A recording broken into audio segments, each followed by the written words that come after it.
Okay, I think we'll begin. Welcome everybody to the fourth webinar of the Katharine A. Pearson Chair in Civil Society and Public Policy. My name is Daniel Weinstock. I'm the holder of the Katharine Pearson Chair.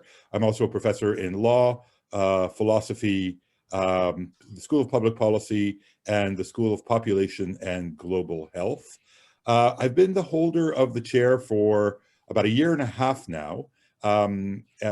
My tenure in the chair began just at the moment that the pandemic was starting. I had a program for what I wanted the chair to do, which, like a lot of the things that we have intended to do, was upended by the pandemic. And so I decided that as long as the pandemic was going, I would organize a number of webinars exploring the ways in which the pandemic has affected different spheres of civil society. Alors, nous avons fait des webinaires qui portent sur la religion et la manière par laquelle les pratiques spirituelles ont été affectées par la pandémie. Nous avons eu un webinaire sur les arts de la scène, donc la danse, la musique, le théâtre, etc. Comment ont-ils réussi à survivre et à s'adapter pendant cette période de pandémie? Et je pensais qu'il était essentiel que nous organisions un webinaire sur le monde du travail. Le monde du travail a été profondément affecté par la pandémie. Il y a 2 ans, je crois que j'avais entendu le mot Zoom appliqué à une plateforme Internet peut-être une fois ou deux. Et depuis, en tant que professeur à l'université, Zoom est devenu une sorte de deuxième terre natale. J'ai l'impression d'y vivre plus que je ne vis dans le monde physique. Et il y a eu une explosion d'écrits, aussi bien scientifiques que populaire, sur la transformation du monde du travail. So the transformation of the work sphere has been the subject of a lot of writing, a lot of speculating, a lot of punditry. Are some of the changes that we have been going through over the last 2 years going to be permanent? How has working from home affected people's mental health? How has it affected productivity? All of these questions have been debated and measured to death. But as I was thinking about the specific contribution that this webinar might make, I thought that the one angle, which at least as far as I was able to ascertain, had not been explored sufficiently, is the ways in which both the changes wrought by the pandemic, the period that we're going through now, which is a kind of gradual emergence from those changes, how they have affected people with various disabilities. There's been a sort of implicit ableist angle to, I think, a lot of the discussion, and it's that ableism that we wanted to disrupt by having this webinar today, focus on the future of work, to be sure, but on the future of work viewed through the very specific and underrepresented lens of persons living with disabilities. So I'm very happy to have 3 guests with us who are going to discuss this theme. And I'll just tell you briefly how I plan to run the webinar. In a minute, I'm going to introduce them briefly all at one time, and then give them 5 to 10 minutes just to give a kind of initial remarks, really whatever they wish to focus on, to talk a little bit about how the pandemic has affected them, has affected their perception of their work. I'll then ask them a number of questions about both the positive and the negative sides of the changes, and perhaps ask them to gaze in the crystal balls in order to sort of predict the ways in which they see the evolution of work as developing over time, and perhaps changes that we can think of now in order to facilitate the situation of persons with disabilities going forward. And we'll then open it up for discussion. and questions from the participants. I should say two things. The first is you've all had to click a button, I think, to recognize that this is being recorded. The chair has a YouTube channel on which this webinar will be deposited so that people who weren't able to attend live are able to look at it in due course. The second thing is that we should allow for all different ways for people to ask questions. You can signal that you want to ask a question by raising your hand, your virtual hand, as I'm sure all of you have learned to do over the course of the last 20 months. You can also write a question in the Q&A, and my research assistant, Pascal, who is here with us, making sure that everything is running smoothly, will collect the questions and send them to me through the chat. But please do, as after the discussion with our guests, feel free to ask questions and make observations. La dernière chose que je dirais avant de présenter nos participants, c'est que nous avons, comme vous l'avez sans doute remarqué, deux interprètes en ASL et en LSQ, Liz et Monique, que vous voyez à l'écran, que je remercie énormément de leur participation. On va essayer de faire le mieux pour que ni l'une ni l'autre n'ait à porter le fardeau complet de la traduction. Ce qui veut dire que nous allons procéder en ce que j'appellerais le bilinguisme passif. Chaque participant parlera dans la langue qu'il ou elle préfère, à condition évidemment que ce soit l'anglais ou le français. Ou dans un mix des langues. Si vous voulez passer d'une langue à l'autre, je pense qu'on pourra s'arranger. Prenez un moment de battement entre les deux langues pour que les interprètes puissent se préparer. Et la période de discussion sera également en bilingue passif. J'espère que nous allons réussir, avec le feu roulant que les périodes de questions ont tendance à être, à maintenir suffisamment le contrôle sur la traduction. Nous verrons, c'est une expérience que nous tentons et j'espère qu'elle fonctionnera. Bon, j'ai assez parlé. Je voudrais présenter les trois participants que je remercie énormément de s'être prêtés à l'exercice. So well, not in the order that they will be presented, but on the order that you have them on the poster. They've changed the order of presentation slightly, so bear with us for that. We have Selma Cuidry. From her native Algeria nearly 25 years ago, Selma landed in Quebec, her adopted province, where she achieved professional fulfillment and personal fulfillment as an immigrant woman with a disability. A committed activist and worker, she has actively contributed to the advancement of people with disabilities, especially women and girls. Her professional and active background has led her to bring cases to the promotion and defense of rights and interests related to social justice, violence and discrimination, empowerment through access to the labor market, social inclusion, and citizen participation, as well as equitable and equal access to health and social services. From a feminist perspective, using the intersectional analysis framework, she actively works to recognize the participation of all in promoting the social justice and improving living conditions of people with disabilities, regardless of their age, their gender, or ethnocultural origin. Stephen Laperriere, qui je crois parlera en français, has been Raplic's general manager since November 2019, previously an entrepreneur in commercial maintenance for 20 years, passionate about municipal politics and involved in his borough of La Salle and also in Montreal. He has several interventions to his credit during the various citizen question periods of the various bodies. Through his involvement, he hopes to contribute by improving the quality of life of people and to prove to the young people who will follow us that it is possible to get involved in an organization or in politics and to do it with the heart, the guts, the head, and with honor to inspire them to get involved. With several strings in his bow, he is fluent in writing, especially letters of a political nature. He has an excellent sense of judgment and is a good conciliator. He assists people who have suffered discrimination with their complaint before the Human Rights Commission, both Quebec and Canadian, its philosophy: no longer accept the unacceptable.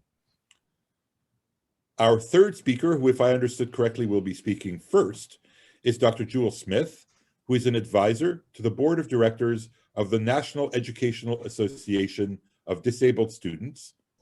She also works as a private consultant focusing on the impact of ableism at the intersection of gender, disability, and human rights.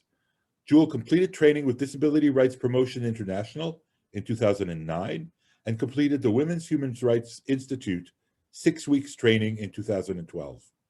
She was part of the Canadian Civil Society delegation to Geneva during Canada's first review of the UN CRPD in 2017. She was a member of Canada's delegation to the Commission on the Status of Women in 2019. Dr. Smith completed her dissertation at UBC Okanagan very recently, I understand, so congratulations are in order. Her dissertation focused on understanding the experiences of disabled mothers in Canada through a human rights lens. Jules is a feminist disability activist, scholar, writer, and artist. Alors, je crois que vous serez d'accord que nous avons un panel exemplaire pour parler des questions que je voulais mettre à l'agenda aujourd'hui. Et sans plus tarder, je vais passer la parole. I think Jules is going to be our first speaker. So as I've mentioned, given 5 to 10 minutes to everybody just to make a set of initial remarks. Jules, the floor is yours. Thank you so much. First, I just want to acknowledge that I'm joining everyone from the unceded and traditional and ancestral lands of the Coquitlam First Nation, which is in British Columbia. And many of you joining might know that the situation in British Columbia is a little bit dire at the moment. So hopefully my power maintains. We've had another unprecedented weather event, and people are being evacuated from communities, power outages, landslides, and we are shut off completely from the rest of Canada through any railway or highways at the moment. So I'm hoping my power maintains. As Daniel said, I am a recent graduate, and it's very exciting. Yesterday was my conferral, and for those who know, that means that the magic wand of academia acknowledged that I did everything and I'm now a doctor, which is very exciting. It was strange to hear it said aloud for the first time. Thank you. And just on a personal note, on employment and the pandemic and all that has happened, I've personally been working in isolation for the last 19 months. I started the pandemic. I got home from Ottawa. I immediately was very, very ill with pneumonia, which potentially was COVID, but it was never tested at that time, and went into full lockdown, which I've been in now for over 19 months. However, it's been a very interesting experience. Prior to COVID, I fought very hard with my university in the Okanagan, which is located in Kelowna, British Columbia, to allow me to Skype in to classes, teaching assistant work, and as well as I was tutoring at the time because I lived in Revelstoke previously, and the highways have always been very dramatic in the interior of BC, and I was in a very bad accident. So they fought with me quite a bit, but eventually let me Skype in for about half of my classes or tutoring work or teaching assistant work. However, as soon as COVID happened, the remarkable thing happened where the whole world learned about Teams and Zoom and Skype options. And suddenly it was completely possible to have meetings with the Human Rights Commissioner in Ottawa and not have to fly for a whole day to have a 2-hour meeting or to attend a one-day event and then fly home, which can be quite catastrophic on my body. And before COVID, I was doing those trips 3 to 5 times a month. So it's been a remarkable journey. I think that so much has opened up. I managed to complete my dissertation virtually. Before COVID, I completed my interviews, which I did all of my interviews virtually before COVID. And so I was able to talk to other candidates about doing that sort of interviewing when all the shutdown happened and people who had planned to travel to interview were suddenly learning all these new tools. And I want to acknowledge that the tools have improved dramatically. We've learned ways to pin our sign language interpreters. We've learned the captioning, the automatic captioning has improved. Other people have learned about accessibility on meetings and how to do this work. So it's exciting times for me, and I'm really excited about the conversation we're going to have today. Thanks. Thank you, Jules. I can't remember what order you decided to go in. Should we go to Stephen pour un peu de français pour donner du repos à Liz? Bien sûr, bien sûr. Bonjour tout le monde. Merci beaucoup, Daniel, de m'avoir invité. Salutations à Selma et Jules. C'est un honneur de participer à un panel avec des activistes aussi reconnus. Merci à nos deux interprètes LSQ. Quelques statistiques tout d'abord. Je trouve que ce webinaire-là tombe à point parce qu'au Québec, on estime qu'il y a 350 000 Québécois qui sont en âge de travailler. 45% de ces personnes-là seraient déjà au travail, mais il y a quand même un taux de chômage de 13% chez des personnes en situation de handicap, ce qui est un taux très élevé. Et je pense qu'il y a plusieurs avantages au télétravail, ça amène plusieurs opportunités. Nous, pour nos répliques, même avant la pandémie, comme on travaille beaucoup avec des personnes en situation de handicap qui doivent vivre avec les contraintes du transport adapté, les contraintes des soins à recevoir à la maison et tout ça, c'était compliqué. Donc, on a décidé avant la pandémie de commencer à travailler en mode télétravail. Et ça en est plusieurs avantages. Évidemment, comme Jules le mentionnait tantôt, le fait de ne pas avoir à se déplacer pour des rencontres de 1 heure ou 2 heures qui requièrent un temps de déplacement parfois plus long, ben, c'est un avantage pour tout le monde. On a tous appris le Zoom, le Teams, le WebEx.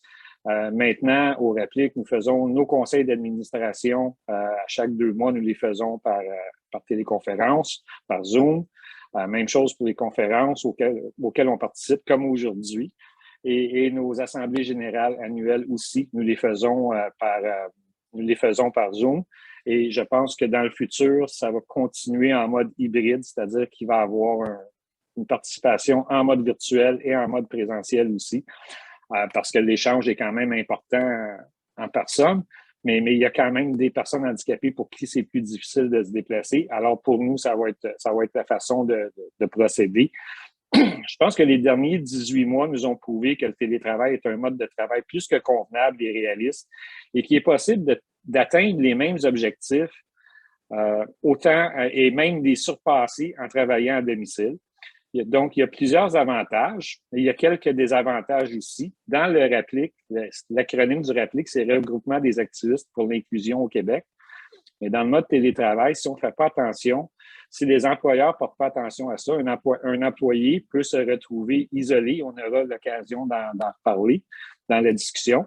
Mais c'est un danger qui guette parce que oui, si on peut travailler à domicile, si on est mal encadré, si les employeurs ne font pas attention à bien voir au bien-être de leurs employés puis leur fournir des objectifs réalisables et atteignables, bien, on peut se sentir facilement débordé et encore plus isolé parce qu'on n'arrive pas à fournir au travail. Alors ça peut être problématique aussi. Alors ça, c'est une des choses à laquelle on doit faire attention et on aura l'occasion d'en parler un petit peu plus tard.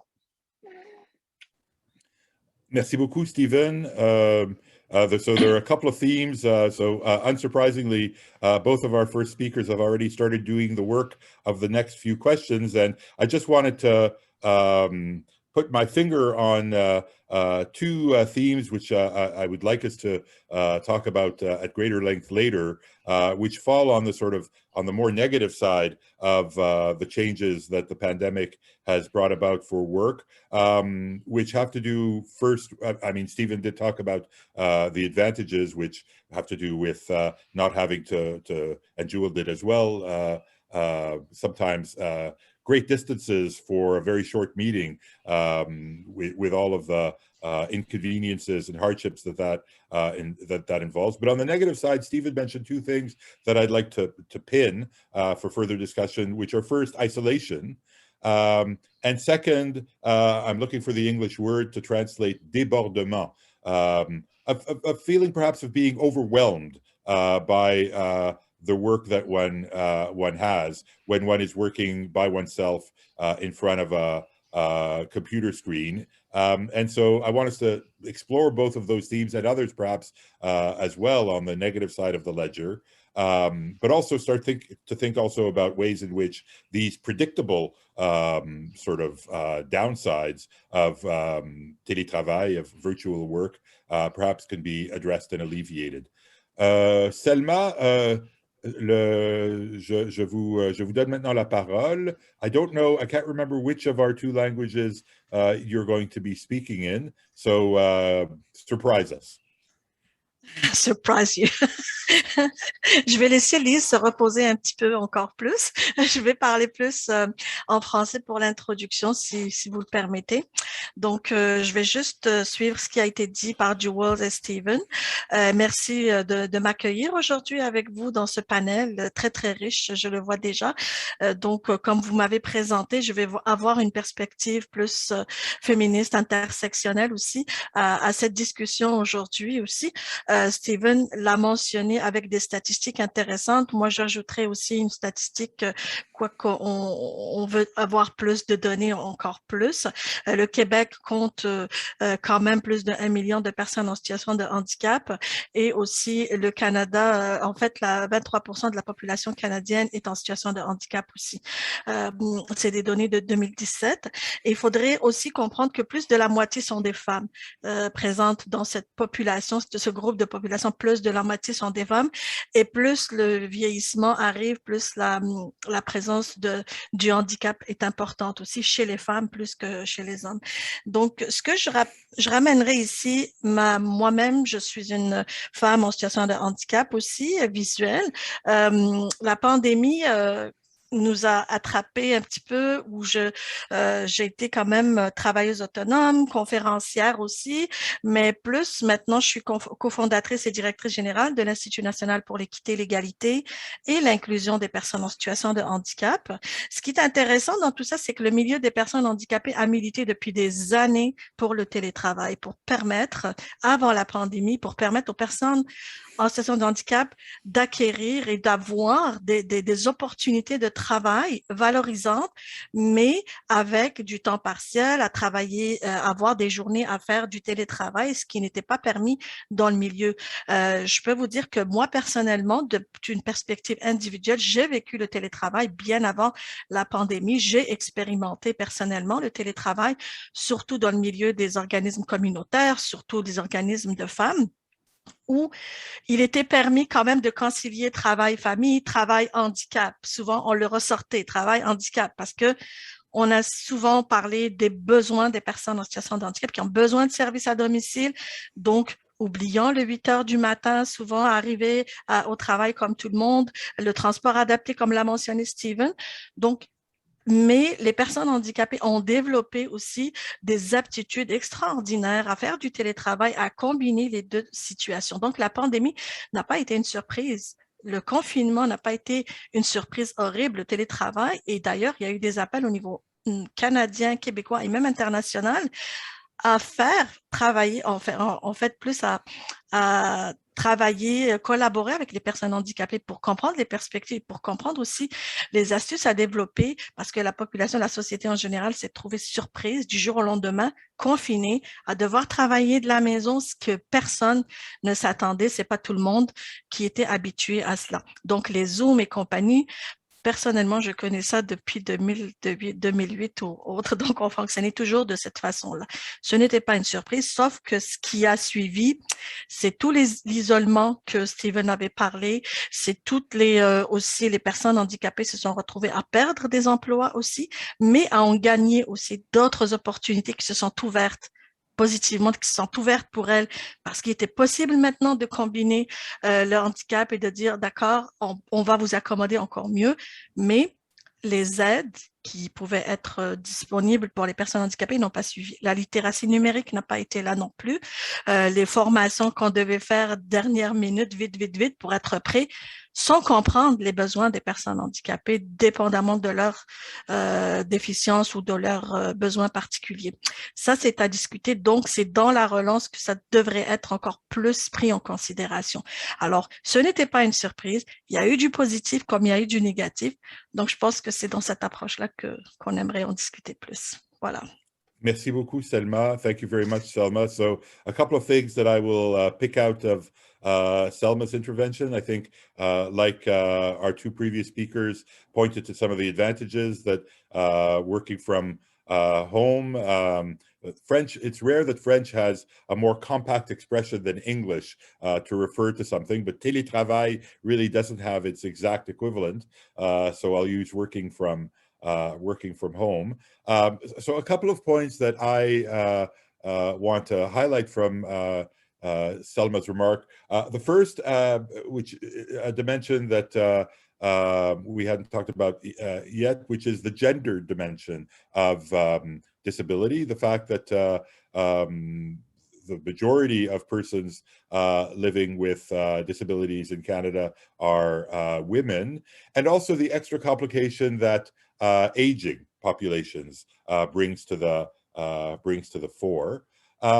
Another interesting observation, which I would want to get Selma and others perhaps to delve into more, which is that perhaps persons with disabilities, if I understood you correctly, Selma, were the least surprised and the least taken aback by the changes that were brought about by the pandemic, because in many ways, there had been the need for accommodating persons with disabilities had existed before the pandemic. I want to make sure that I understood you correctly, because you said that you have known about Zoom since 2008.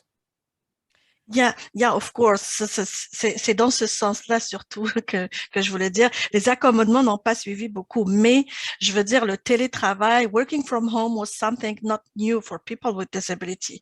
You know, they were able to do it before the pandemic, and they were asking for that. They really work hard to be able to do it from home sometimes, you know, of being 5 days a week at on the workplace. It is possible, just asking to be more, you know, 3 days in the workplace and 2 days at home, which is something that was not allowed by employer, but some of them were able to do that before the pandemic, which is very good. And the last point that I wanted, well, there was a lot in what Selma said, but the last point that I wanted to just pin for further discussions is the lack of resources, both resources in terms of real resources, but also resources in terms of training and other kinds of things, which has been observed, I think, by many people who have been forced to work from, or who have been led to work from home by the pandemic. All of a sudden, we were supposed to become experts in technologies that we hadn't heard about the week before, with not necessarily the kind of training that might have been necessary, and also you know, it was expected that we would all have the resources necessary in our homes in order to be able to shift seamlessly from an office in our work location to an office located in our home. So I think the table has been set very well for our further discussions. So I thought that I would probe and our three speakers and invite them to exchange with one another, really on three kind of complementary themes which have already been broached. The first is, well, the advantages. You know, when we talk about in my previous webinars, the advantages have been few and far between. Talking to people, for example, who are spiritual leaders, who are used to leading rituals that are embodied, you know, that have always been designed to be in person. There's been a loss experienced in the need to engage in these spiritual practices virtually. For the performing arts, you know, also great challenges, and the sense that there's a really irreducible loss that comes from no longer or temporarily being deprived of a an audience, of an embodied audience. Here I heard a little bit more positivity. I heard a little bit more in the sense of there being advantages to working from home. I think there are advantages that have been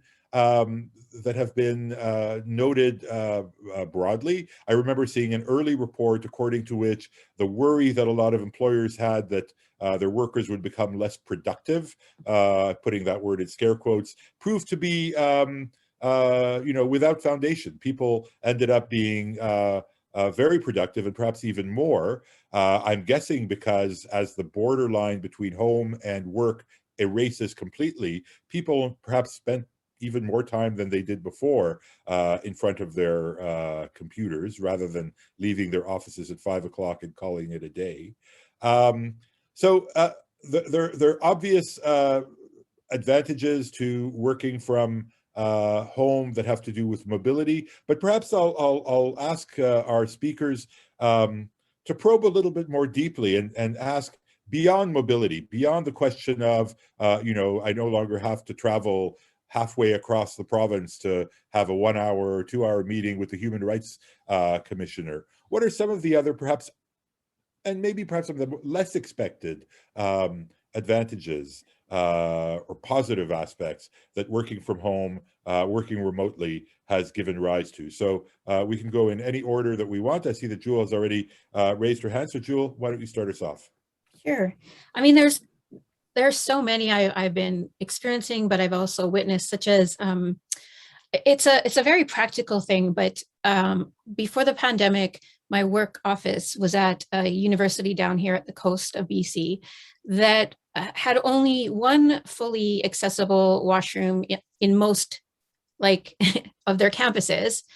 Some other campuses didn't. And so one of the big concerns was, before the pandemic, professors who would go into work who required that washroom, sometimes it would be closed for maintenance, being used by students without disabilities or staff without disabilities, and or they were in the wrong building. And so if they wanted a quick bathroom break in between classes, it wasn't possible. And so those of us who have created a mostly accessible environment at home have experienced, we don't have to worry if the washroom is accessible or not, or if the disability parking spaces are close to the building we want to go into, because for me, I'm limited on the distance of my mobility in a given, day. Other things, I mean, you talked about travel, but really like the micro traveling. So booking handy darts, if you rely on handy darts, and the difficulties with those to get to work on time. If you have to stop at more than one place, so say you're a disabled mother, you need to take your child with you on the handy dart, make it to a daycare on time, and then make it to your job on time, put in your shift, turn around and do it all backwards, makes for these astronomically difficult and long days that, people who don't live with disabilities don't think about. But I do want to acknowledge, my children are grown-ups, and so I didn't experience the pandemic with them at home without the space that childcare and school gives.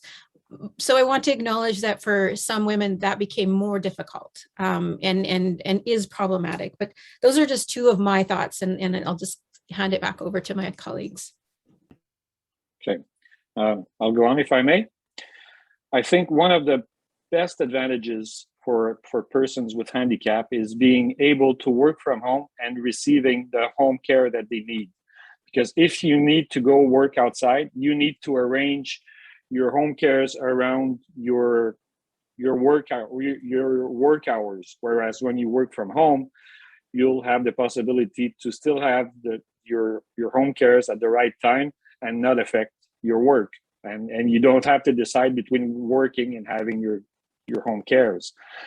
Je pense que l'autre avantage aussi de travailler à domicile, c'est vraiment la possibilité de travailler sur des projets à long terme sans avoir à vivre avec toutes les contraintes de temps qui sont imposées.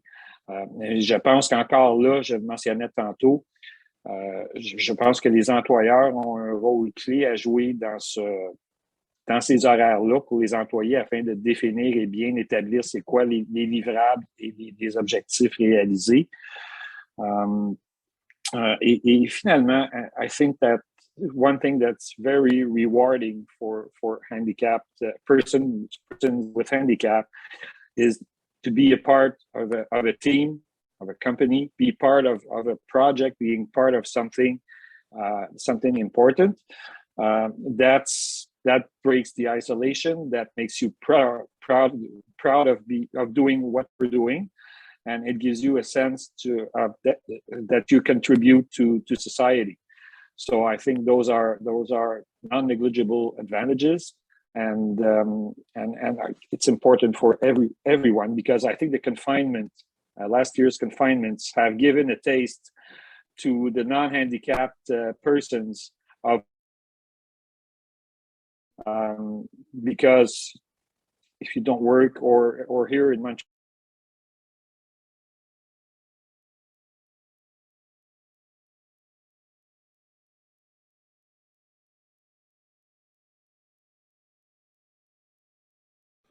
Have we lost Stephen? I think we lost you for. Je crois qu'on vous a perdu 2 secondes. Et là, on ne vous entend pas. Vous êtes en. D'accord, ça va? Okay, désolé, je ne sais pas ce qui s'est passé. J'allais conclure en disant que le confinement a un peu donné un aperçu aux personnes qui ne sont pas familières avec la vie des personnes en situation de handicap, de ce qu'est la vie d'une personne handicapée. À Montréal, on peut penser aux tempêtes de neige, on n'en a pas parlé, mais tempête de neige, ça veut dire beaucoup de retard dans les transports adaptés, transports en commun collectifs. Donc, ça donne un avis. Donc, je pense que, encore là, le webinaire dont on fait partie aujourd'hui est important. Ces questions-là sont importantes, doivent être adressées. C'est bien de pouvoir en discuter avec les autres panélistes et l'audience. Voilà.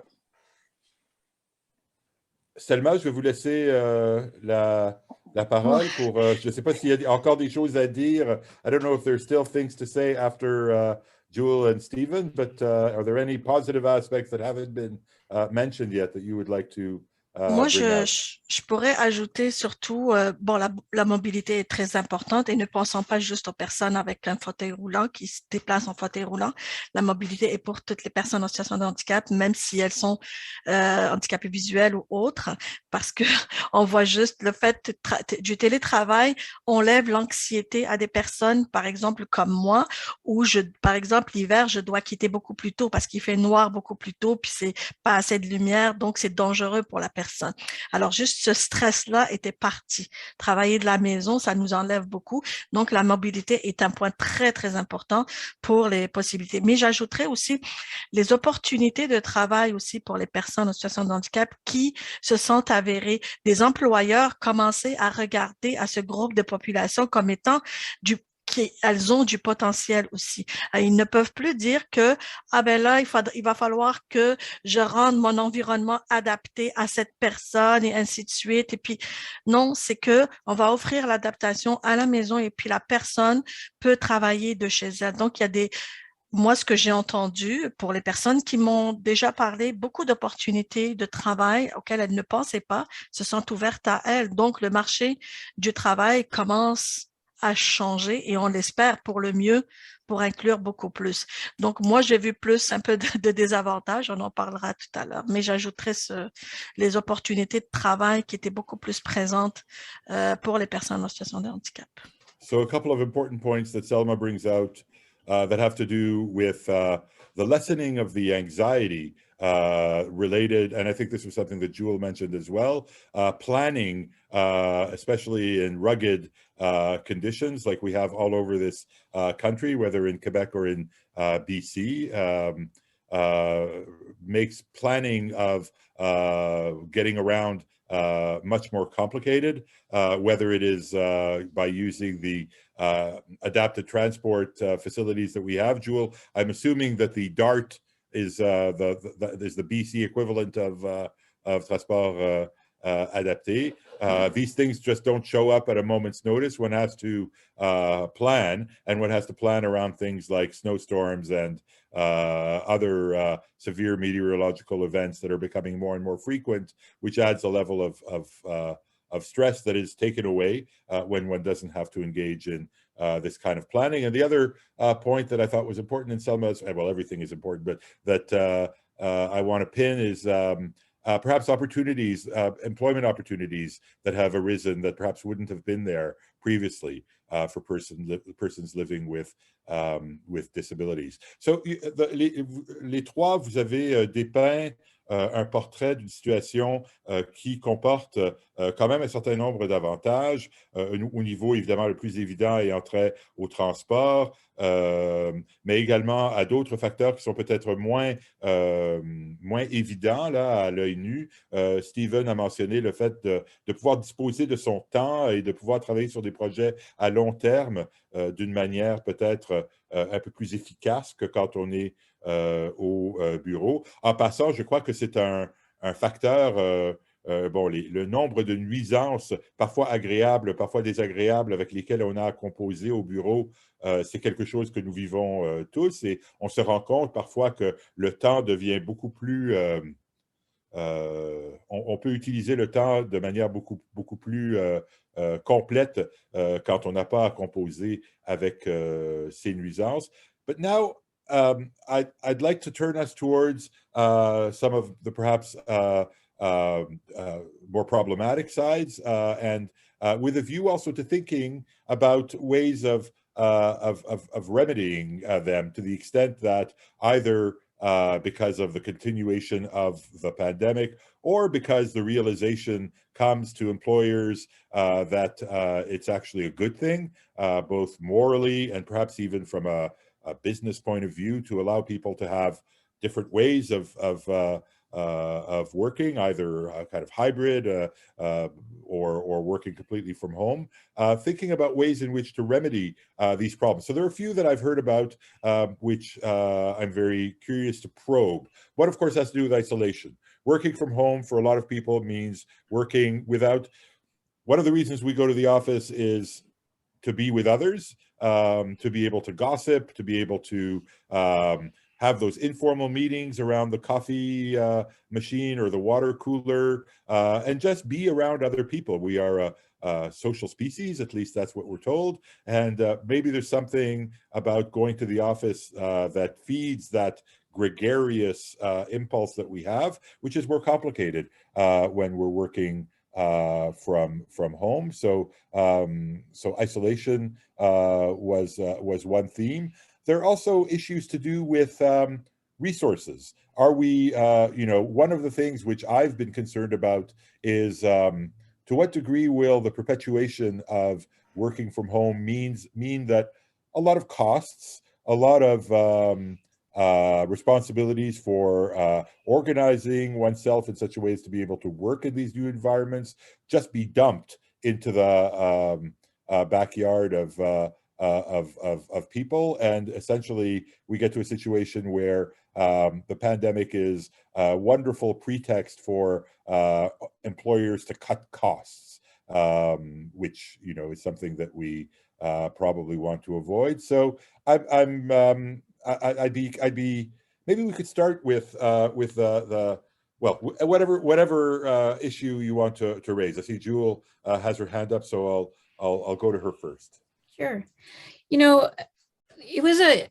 I had a different job at the beginning of the pandemic. Then I moved back into doing contract work. But I worked for a union at a university. And what was amazing, because I had the protection of a union, is that they ensured that I had a computer and that my mobility needs were met at home. And in fact, even people who don't live with disabilities, one of their first steps was to make sure people had a proper desk, proper chair, had their computers. That was amazing. What they didn't cover was the new cost of having to have internet at home, which was something I didn't pay for before the pandemic because I had enough, on my phone that outside of work hours, often I was traveling anyway. And so I just that wasn't an expense. So I suddenly had $5 added to my budget. And I had to move because I lived in a tiny little 600 square foot place, which is pretty typical in Vancouver. And so it was this odd balance. But, you know, I think moving forward, the government and the tax system has to also catch up to the costs, so that if there's costs that we incur personally to work from home, that even if we have a full-time job, we can deduct those on our taxes, which wasn't possible with the first year of the pandemic. Because I had a full-time job that wasn't contract, but as a contractor, I can deduct all those expenses. You know, on the isolation, I just want to note, I mean, people with disabilities have lived in isolation a lot already.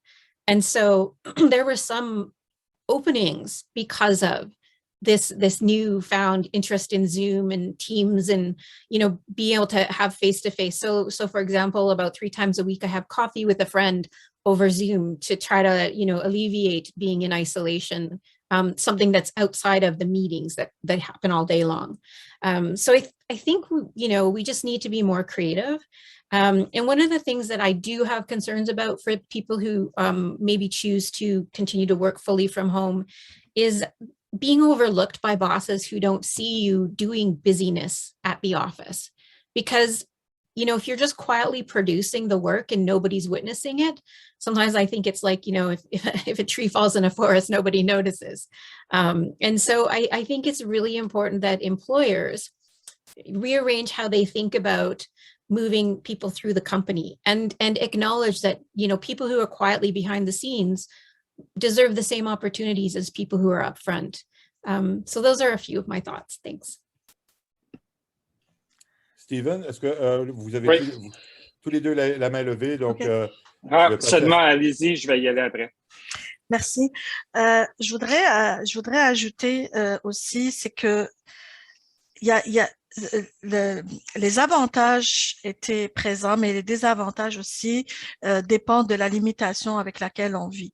Ça, beaucoup de personnes en situation de handicap, par exemple, je pense aux personnes autistes, aux personnes avec une déficience intellectuelle légère, qui ont besoin de plus de socialiser, qui ont besoin plus d'être dans un milieu vraiment encadré d'une certaine façon pour le travail. Donc, le télétravail n'est pas la bonne façon pour eux. Ça a été très difficile pour ces personnes-là, et ça l'est encore. Et donc, aucune préparation. Tout à l'heure, on disait le Zoom, le Teams, le WebEx, juste être formé, puis avoir, moi je parle des personnes autistes, par exemple, comme on disait des fois, là, avoir plusieurs personnes sur l'écran.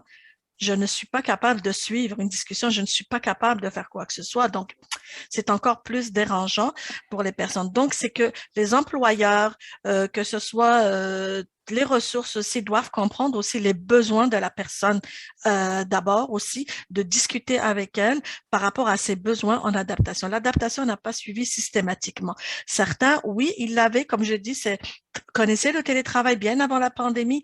Donc, il faudrait voir aussi avec les politiques du travail, ici le ministère aussi du travail, où les personnes handicapées peuvent avoir des contrats d'intégration de travail.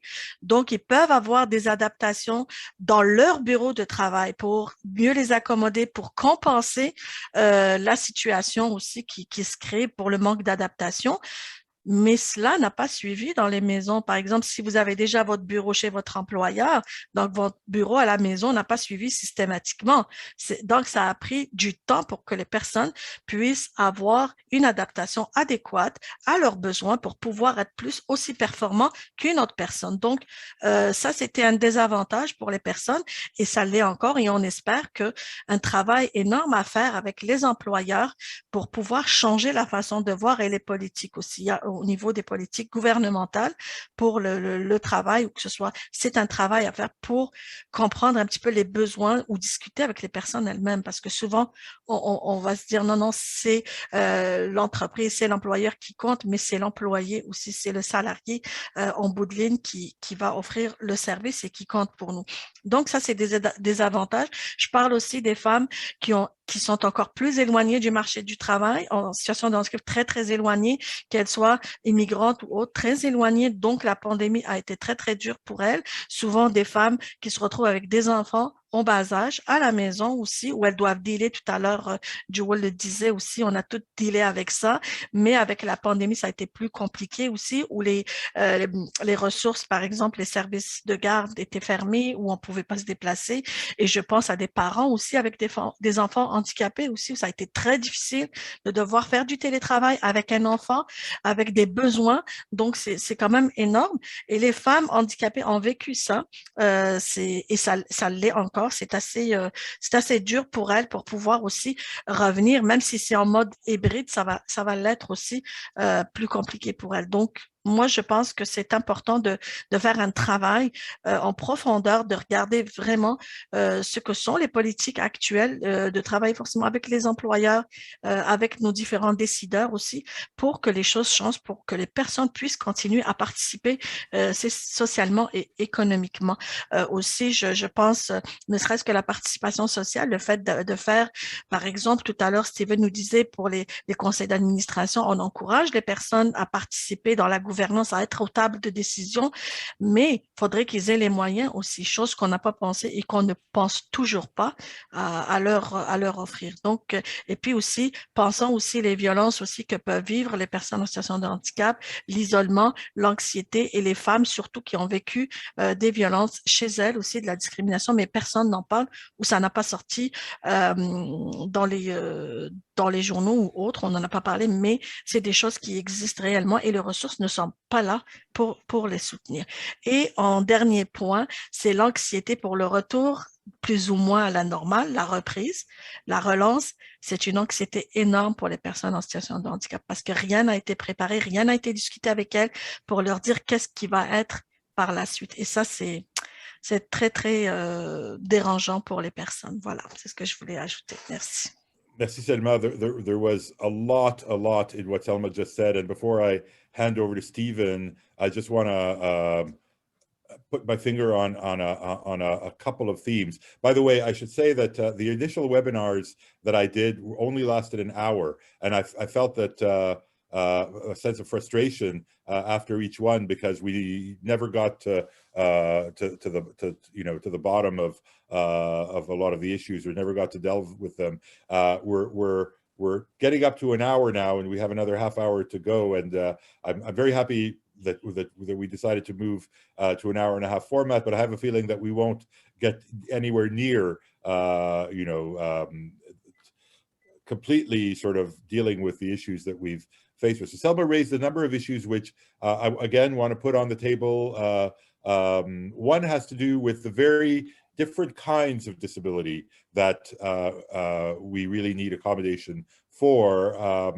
We've been talking about motor disabilities that make it harder for people to get around. We haven't talked at all, and Selma, I think, very helpfully invited us to think about a situation of neurodiverse persons for whom online platforms are extremely difficult to deal with. And to my knowledge, please correct me if I'm wrong, there hasn't been very much work on how to make them more convivial for neurodiverse people who might have trouble dealing with the presence of as 7 or 8 or 9 or 10 people on screens at the same time. And so I think the larger point that Selma raised about the need really to adapt to the full complexity of ways in which people might experience disability and the serious work that requires on the part of employers and government is really something that will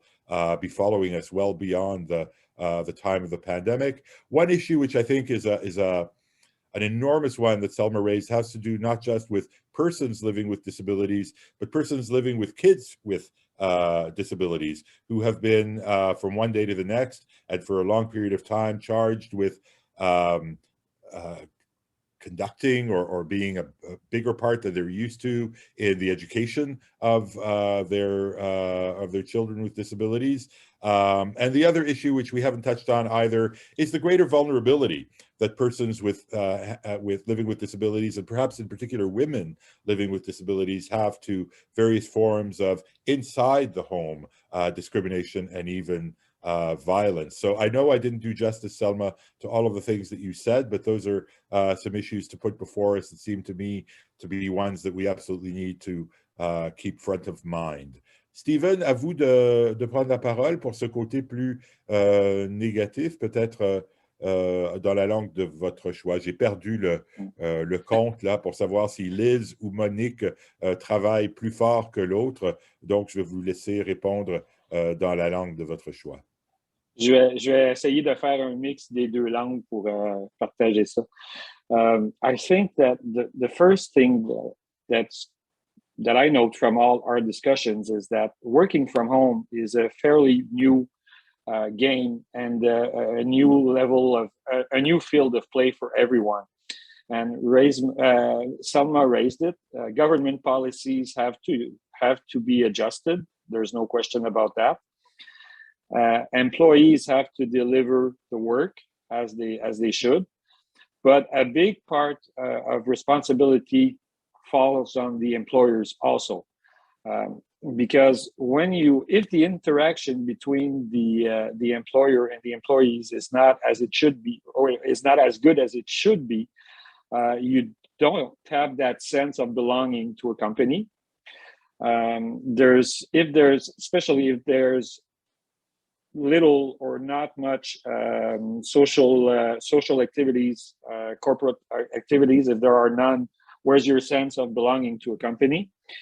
Mais je pense que la chose la plus importante, c'est que peu importe le type de handicap, c'est que l'employeur doit, dans un premier temps, donner la chance à l'employé d'avoir un succès.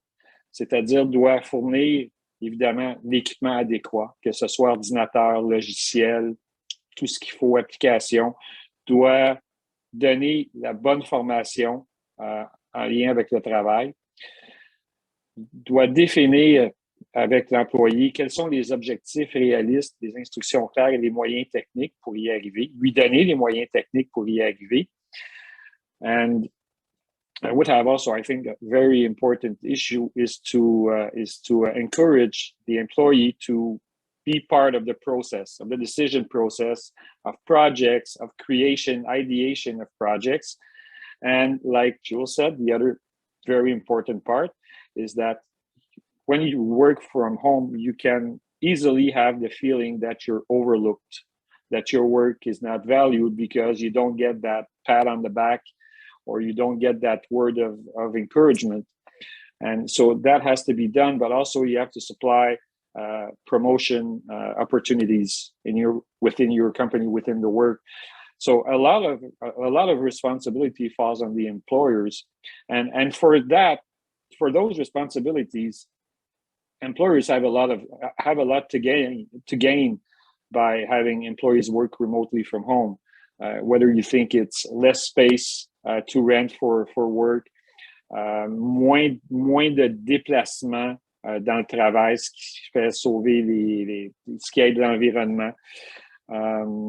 Et aussi, il ne faut pas se le cacher, la population de personnes en situation de handicap représente un bassin d'employés fortement intéressant. Donc, il y a beaucoup d'avantages pour les employeurs à considérer l'emploi d'une personne en situation de handicap, tout handicap confondu. Là, je ne vais pas être aussi spécifique que Selma l'a été, mais tout handicap confondu.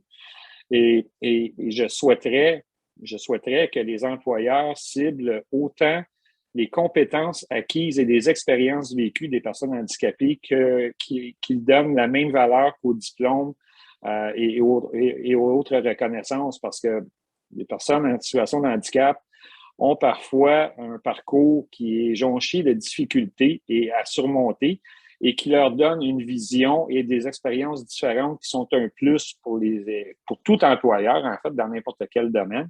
Alors je pense qu'il y a vraiment un mindset à refocuser sur le télétravail et la valeur du travail des personnes handicapées.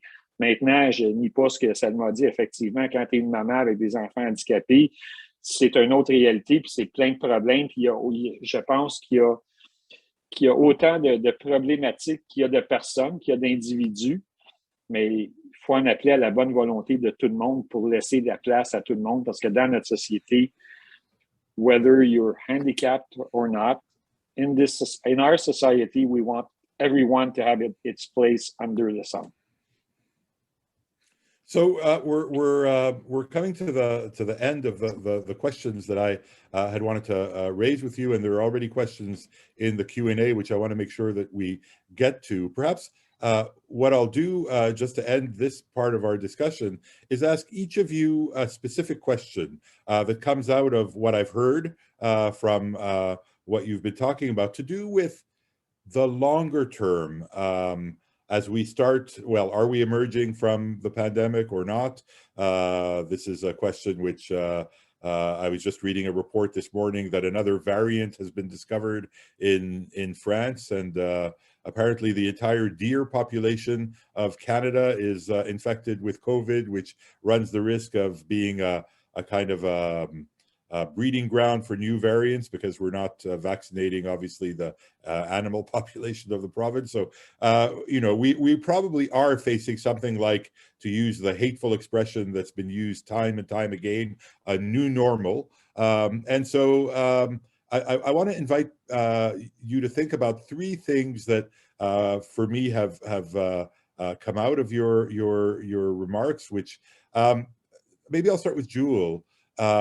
So Jules was, in talking about the theme of isolation and the risk of isolation, talking about the way in which we perhaps need to use the platforms that have been created in order to reinvent not just work, but socializing. I'm putting it in slightly different terms than the ones that you did, which raises a very deep question, and I wonder whether you might want to reflect on it a little bit, which has to do with the differences between a kind of embodied,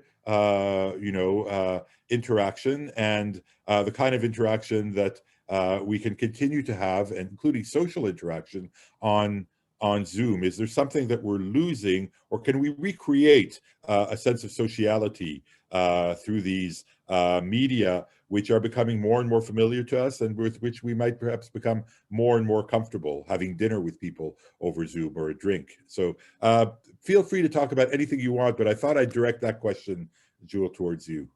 Sure.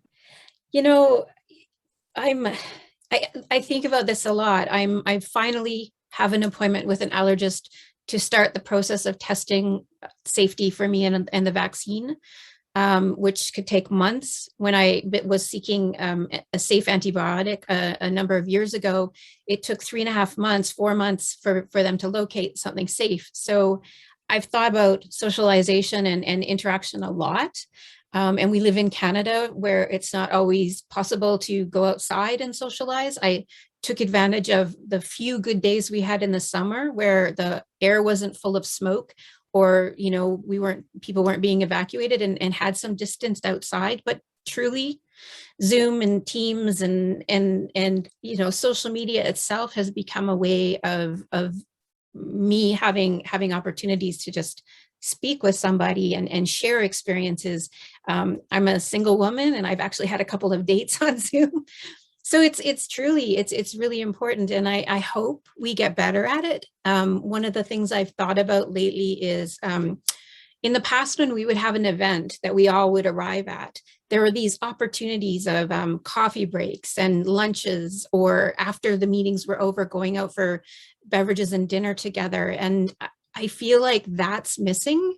And I miss it enormously. As much as I say it's amazing not to be traveling 3 to 5 times across the country or to other countries every month, I do miss those. I miss seeing art in real life, because that's something I took advantage of. I miss hugs, and you know, these platforms are of course never going to bring about human interaction. I'm grateful for my service dog. So I think it's a complicated thing, and I just think, in moving forward, if there's hybrid or you know, online events, you know, if I'm guest speaking, I want to start figuring out how to build in breakout time when we take our breaks, so that it's not just we all turn our screens off for 15 to 20 minutes and walk away, that we have an opportunity to maybe go into a room and chat with somebody who you haven't seen in real life. And so, you know, I think about it, and thank you for that question. sorry. It's interesting that you mention some of the very small scale, one of the questions that I asked myself during the pandemic is, when we emerge from this, will we kiss on both cheeks as we do in Quebec to greet one another? Will we shake hands? Will we hug? I should say, I just came back from my first trip abroad since the beginning of the pandemic. I was in Portugal, and the Portuguese seem to have answered that question fully. They're back to hugging, and I have to say, the first hug I received, in that kind of context, was a very moving experience. You realize just how much physical interaction is something that we became scared of during the pandemic. There's so much more that could be said, but I'll go over to Selma et peut-être demander à Selma, vous avez parlé à la fin de votre intervention de tout à l'heure de l'anxiété qui accompagne le moment présent. Nous semblons être dans une situation de, entre guillemets, retour vers la quasi-normale, ce qui, presque comme une sorte de réflexe pour beaucoup d'employeurs, que ce soit des employeurs publics ou des employeurs privés, veut dire retour au bureau. Je crois ne pas me tromper en disant que le gouvernement du Québec, qui est quand même le plus important employeur au Québec, a annoncé qu'il s'attendait à ce que ces travailleurs retournent au bureau à partir de maintenant de manière plus ou moins conforme à ce qui se produisait avant la pandémie. Dans mon propre employeur, l'Université McGill, est en train de mettre en place des nouvelles normes pour les travailleurs dans l'administration pour qu'ils commencent à revenir plus souvent au bureau, alors que beaucoup avaient s'étaient organisés de manière parfaitement adéquate pour pouvoir travailler de chez eux. Comment est-ce qu'on compose avec cette anxiété? Qu'est-ce qu'on peut faire faut-il, c'est l'expression anglaise qui me vient à l'esprit, devons-nous push back contre cette espèce de réflexe qui semble peut-être normal, qui est que le retour à la normale, ça veut dire le retour dans des bureaux physiques, le retour au commute, etc. Et si oui, comment est-ce qu'on se livre à cette réaction pour pallier à cette anxiété? Moi, je pense que la communication est très importante avec les employeurs ou les futurs employeurs ou les personnes qui retournent. Je sais, je parle pour moi ou pour les personnes que je côtoie. L'anxiété est très présente. Le retour à la normale, parce que déjà pendant le confinement où les mesures sanitaires étaient très présentes, juste je dis l'été dernier, ou tout ce qu'il y avait, c'était à nous de nous adapter à l'environnement. Et ça l'est encore. La personne handicapée, c'est elle qui s'adapte à l'environnement. La société ne s'adapte pas à elle. On vit dans une société capacitiste. Et puis souvent, ce qui arrive, c'est qu'on doit s'adapter sans être préparé à cette adaptation. Donc, et ça rajoute à l'anxiété. Je peux donner un exemple, juste aller faire son épicerie devient vraiment un parcours du combattant pour une personne en situation de handicap. Je parle juste avec une limitation visuelle, je parle même pas d'une personne avec un fauteuil roulant, c'est encore pire, mais moi-même avec ma limitation visuelle, je m'interdisais d'y aller, de faire juste cet exercice-là, de retourner et de me préparer parce que il faut que je m'adapte à mon environnement, il faut que je sache où sont les endroits, qu'est-ce que je dois faire. Donc la communication est très importante. L'employeur, pour recevoir ces personnes-là, c'est-à-dire que la discussion a été faite au niveau du management. Ça veut dire l'environnement, comment on l'a adapté, comment on revoit les choses de façon à inclure toutes les personnes en situation de handicap dans notre environnement. Elles font partie de l'environnement. C'est pas juste la personne handicapée à qui, cet espace est pour toi. Ben, l'espace est pour tout le monde maintenant. Il faudrait qu'on le réfléchisse de façon inclusive. Donc, communiquer, essayer d'enlever cette anxiété à la personne. Si la personne, lui donner le choix, la personne préfère peut-être le mode hybride. Pourquoi ne pas le poursuivre? La personne préfère travailler, faire du télétravail. Pourquoi ne pas le proposer proposer aussi. Je pense que c'est important. Puis, il y a un travail qui se fait. Je sais que pour les personnes non-voyantes ou avec une limitation visuelle aussi, il y a beaucoup de travail avec des psychologues dans les centres de réadaptation pour essayer de pallier à de limiter cette anxiété du retour à la normale. Et pour toutes les personnes handicapées, je pense que c'est la même chose aussi, de pouvoir communiquer. Je peux aussi, par exemple, juste de se nettoyer les mains, puis de le faire systématiquement, puis de penser que les autres ne le font pas, ça rajoute à l'anxiété. Donc, tout est dans les communications, tout est dans les politiques qu'on met à l'interne et qu'elles soient discutées avec les employés, dépendamment de leurs besoins aussi. Je pense que c'est un pas aussi important à faire aussi, que l'on soit employeur ou pas de dire c'est le retour, ça va se faire comme ça, puis vous allez revenir au travail, puis c'est tout. Je pense qu'on est passé à autre chose maintenant. On est beaucoup plus, en tant que société, on a avancé, j'espère, pour qu'il y ait cette communication circulaire et qu'on comprenne les besoins de ces personnes et essayer de limiter le plus ou d'enlever cette anxiété-là. Je ne sais pas si je réponds à ta question, mais c'est ça que je vois. Stephen, I'm gonna continue on some of the themes that Selma raised, because it also allows me to fold in one of the questions that we have in the Q&A, which I'd like to get to now. So Selma talked about the need for communication, in particular with employers. Andrew Klass asks a question in the chat, talking about a friend of his who is on long-term disability due to social anxiety. It would help him to go back to work if he was allowed to work remotely. He's a computer scientist, so his work can be done remotely. How does he convince his company to accommodate his disability and let him work remotely? And in particular, what are organizations that can help him to communicate his needs to his company? So I think we're moving from the question of communication to the question of strategies of communication. How do we, one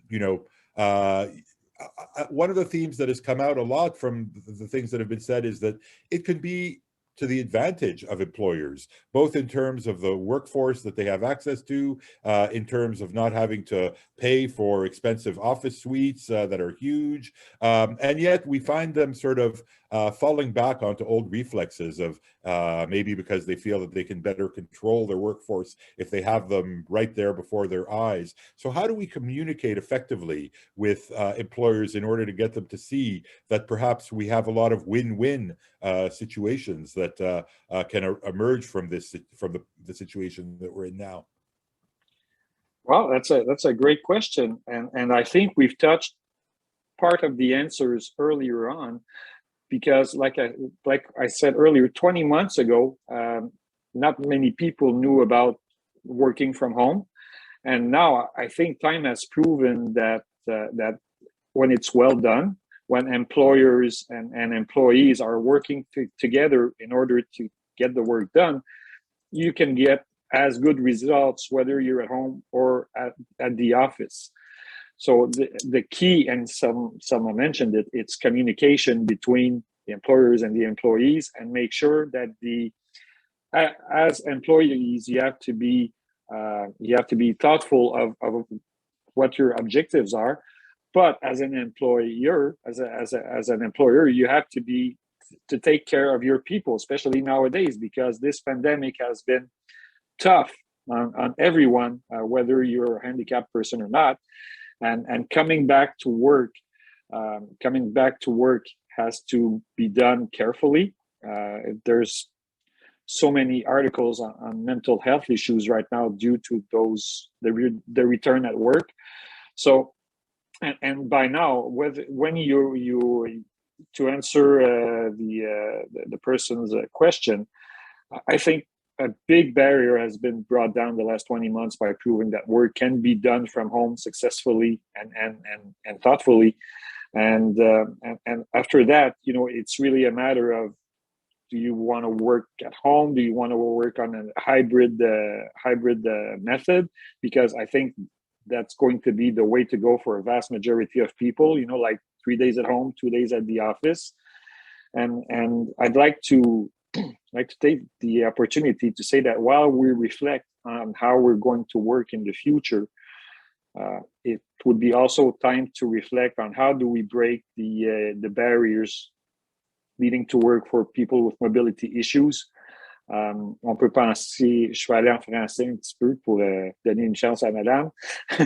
On peut penser aux barrières physiques, on peut penser aux marches devant un commerce. On peut parler à tout ce qui nuit à la mobilité des personnes en situation de handicap, particulièrement fauteuil roulant, les trottoirs libres d'obstacles et tout ça. Donc, tout ça on doit profiter de cette occasion qui nous est offerte de retourner dans un mode de travail hybride. On doit repenser non seulement la méthode de travail, mais on doit repenser les lieux de travail aussi pour aider les gens à bien travailler. Mais surtout, on peut penser aux gens qui sont non-voyants, leur fournir le logiciel adéquat pour le travail. On doit penser à tout ça, on doit ressaisir cette occasion de faire que ce nouveau normal-là, dont on parlait un petit peu plus tôt, devienne un meilleur normal pour l'ensemble de la société. Et j'aimerais peut-être terminer. I'll just finish off, if you allow me, Danielle, on a quick note on what Jules said earlier on. One of the most sad moments I lived during this pandemic was when we held our first General Assembly in 2020. There was 60, 65, 70 people. And at the end, we just wrapped it up, said thank you to everybody. And then everybody popped out, and then within a minute, you're all alone by your office. It's said and done. Said, gee, well, this is not right. Something's not right about this. And that feeling is still there. I know I'll have that feeling when we're done today. We wrap it up, everybody leaves, and then you're like all alone. So I was talking about isolation earlier on. That's part of that. I mean, when the meeting's over, you're there all alone with whomever you are, if you happen to live alone, but it's done and over, and it's okay, you move on to something else. There's no time to get that pat on the back or whatever or discuss what went wrong or what was good and so on.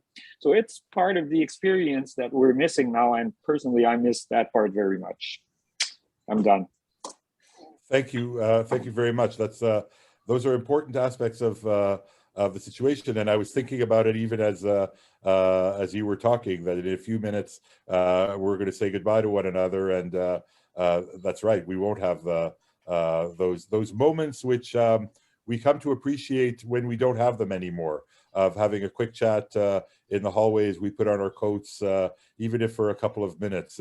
In academia, there are tons of moments where this is the case. Jules just had her, I was thinking a lot about it in the context of doctoral defenses, where there's this moment where we tell the doctor that they have received their degree. Usually this comes with a champagne cork being popped at a little social occasion, which has now become I fear obsolete. So thinking of those moments, but I very much like it. I think it's a very important point that Stephen makes more generally about the opportunity that's being provided for us here. We can reinvent both the way we work from home, but we can also reinvent our workspaces to take advantage of the opportunity that this moment affords us. And the fear is that things go so fast that we will just slip into old habits that die hard. There are only a couple of minutes left, and there are a couple of questions that were asked by Geneviève Pujol in the Q&A, which I'd like. We've mentioned both of them, but perhaps one of them I will raise to see if people have anything to say about it. It has to do with if we move towards hybrid forms of work, where some people are at home, other people are en présentiel, as we say in French. Will this, and the majority of people who are at home are persons with living with disabilities. Is there a risk that this will lead to a kind of I'm going to try this word, invisibilization of persons with disabilities to an even greater degree than is happening now? Because if you're in a room and you have to remember to pay attention to the people who are joining remotely, will it lead to a kind of I'm riffing a little bit on Genevieve's question, to kind of a two class of citizens within the meetings? And are there ways in which we can address this so that our hybrid future is actually an egalitarian future? Does anybody want to, Jewel? You know, before the pandemic, as I mentioned, I was joining my classrooms and doing some of my work through Skype. And of course, I would be the only one that was Skyped into a classroom of, 30, 40 people. In the case of TAing, it was over 100. And so with the classroom, what my professor ended up doing was I would join like a table. And so the computer with me on it would be sitting at a table with, like those tables where it's like 2 or 3 students at a time sit at one table. So those who were there in person, and that table was responsible for making sure that I was brought in and engaged. And so I feel like there's opportunities. It's going to take creativity and work and thoughtfulness, but I'm an optimistic person by nature. And so I know it's possible. I just believe it takes thought and planning and yeah. Selma, Stephen, we're running into the end. Thoughts on this, or indeed on anything else that you want to finish up on? Selma. Ouais, je vais rajouter juste un petit point par ce que vient de demander. Oui, il y a toujours des risques d'invisibilisation, mais vous savez, même avant la pandémie, les personnes handicapées étaient invisibles, même dans un milieu de travail aussi. Même si on avance avec notre canne blanche ou avec notre fauteuil roulant, on est invisible pareil. Donc, il y a toujours ce risque-là. C'est pour ça que la discussion doit se faire avec les employeurs, que nos politiques, oui, on veut l'avancement. Et vous savez que les personnes handicapées ont très rarement cet avancement en emploi. Ça veut dire quand elles en postent, on ne pense pas à elles quand il s'agit de faire un grade plus élevé ou quelque chose. C'est très, très difficile. Donc, la pandémie ou le fait d'être... il reste toujours que c'est le choix de la personne. Si on discute avec la personne, si c'est à son choix, c'est à elle. Qu'est-ce qui est le mieux pour elle? Moi, je pense que c'est l'ouverture de cette discussion avec la personne et c'est à elle de choisir. Si elle veut être dans un mode hybride ou ne pas risquer, par exemple, je veux être là, je veux s'il y a de l'avancement, on pense à moi aussi. De toute façon, elle sait à quoi elle s'expose et elle sait comment elle va le vivre. Donc, ça va être toujours son choix. Je vais revenir juste un petit point par rapport à ce qui se disait tout à l'heure concernant nous-mêmes. On appelait toujours les personnes handicapées, souvent la question qui revenait, est-ce que je dois parler de mon handicap? Bien sûr, quand il est invisible, souvent, quand je vais à une entrevue, est-ce que je dois parler de mon handicap? Maintenant, on les encourage depuis longtemps et maintenant, on les encourage encore plus. Plus de personnes s'identifient, sortent, plus les choses vont changer sur le terrain. L'employeur va regarder son personnel d'une façon différente et je pense qu'on est à ce moment-là à avancer ensemble et non pas les personnes handicapées à part et les personnes non handicapées à part. Parce que un accident, ça peut arriver dans la vie. La santé mentale, c'est tout le monde qui va la vivre. Donc, les difficultés, tout le monde les vit. Donc, le changement est social et collectivement, on peut le faire. Voilà. Merci. Selma. Stephen, the last word comes to you. Oh, thank you. I like the word that Joel used earlier on, optimistic. I think we have to be optimistic about this because this whole new playing field of the new workplace from home is an opportunity for handicapped persons to contribute to society. And it's also an opportunity for the employers to find different employers, a pool of employees that was not there before because, like you all said, they were invisible or they were not able to work because of the physical barriers on the work side. So I like the word opportunity because this is what it is. We are reinventing ourselves. Let's reinvent ourselves to be better than we were before. Let's try to learn from the past, take experiences from the handicapped persons, from great activists like Jules, like Selma, like Linda Gauthier, and so many others. We now have in Montreal one elected official who is a handicapped person in Montreal. So I say we all should pull in together and make the change happen. And while using the word optimistic, to me, right besides that word, optimistic is hard work. So with hard work and being optimistic, there's no end to what we can make happen. But we have to get at work now. And the time is now, because the opportunity, in my opinion, is now. Well, thank you very much, Stephen, and thank you very much to all three of us. The time is actually up, and I'm heartened at just how upbeat our discussion was.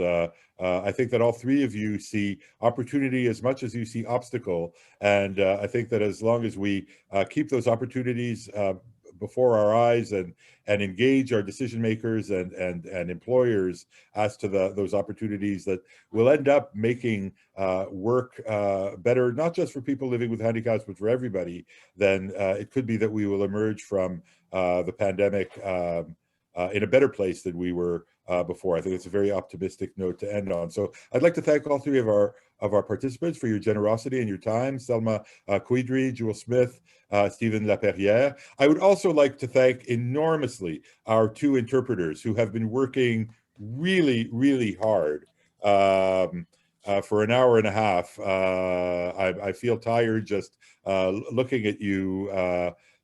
So thank you so much for having taken the time to make this as accessible an event as we could make it. Thank you to Pascal and to Denise for organizing the technical aspects.